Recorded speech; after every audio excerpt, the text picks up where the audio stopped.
ఆర్థిక పరిస్థితిపై కాంగ్రెస్ ప్రభుత్వం విడుదల చేసిన శ్వేతపత్రం అంకెలు గారడి అని విమర్శించిన కేటీఆర్ కు కౌంటర్ ఇచ్చారు పొన్నం. దమ్ముంటే బీఆర్ఎస్ నేతల శ్వేత సౌధాల వివరాలు బయటపెట్టాలని డిమాండ్ చేశారు. మాకు 2013-14లో ఇచ్చింది వాళ్ళు ఇచ్చిపోయింది 72,658 కోట్లు.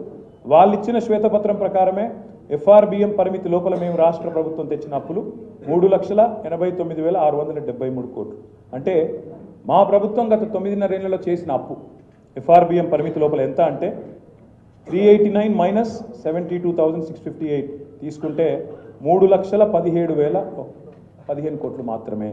కానీ దాన్ని ఎంత బుకాయింపు అంటే ఈ 3,17,000 కోట్లను 6,71,000 కోట్లు అని చెప్పి వాళ్ళు ఇలా చిత్రీకరించే ప్రయత్నం చేస్తాం.